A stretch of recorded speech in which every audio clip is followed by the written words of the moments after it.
Sabay-sabay nawawasakin ng mga otoridad sa isang seremonya sa Camp Crame ang kanilang mga nakumpiskang peking paninda at kontrabando. May news to go si Salima Refran. Salima.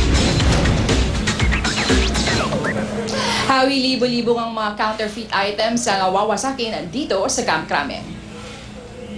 Gamit ang payloader, excavator, armored personal carrier at industrial shredder, wawasakin ng Philippine National Police at iba't ibang government agencies ang iba't ibang peking mga gamit dito nga sa Camp Crame. Sako-sako at kahon-kahon ang mga counterfeit items na nakalatag ngayon dito sa grandstand. May mga DVDs, sunglasses, sapatos, bags, remote controls, landline na telepono, electrical outlets, pati na cutting wheel. Meron din mga peking makeup at beauty items. Tinatayang hindi bababa sa 1 milyong piso ang halaga ng mga peking gamit na ito. Pangungunahan ito ng National Committee on Intellectual Property Rights. Nandirito rin ang mga kinatawan ng iba't ibang ahensya na kasama sa panghuhuli sa mga nasa likod ng mga pamimeke ng mga gamit na ito tulad ng PNP, NBI, DOJ at Optical Media Board.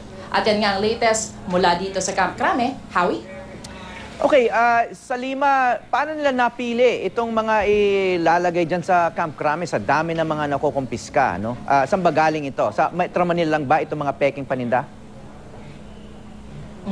Howie, ang initial information sa atin ay ito yung mga nakumpiska nila in the last couple of weeks at kukunti pa lang daw ito doon sa talagang nakukuha nila linggo-linggo doon sa iba't ibang operation. At hindi lang ito yung sa PNP kasama din dito yung mga nakukuha nga ng NBI, DOJ at pati nga ang Optical Media Board, no? Meron dyan, Howie, nagulat ako kanina, pati cutting wheel, pati telepono ng landline, pati yung mga electrical outlets, napepeke na rin pala ngayon, Howie.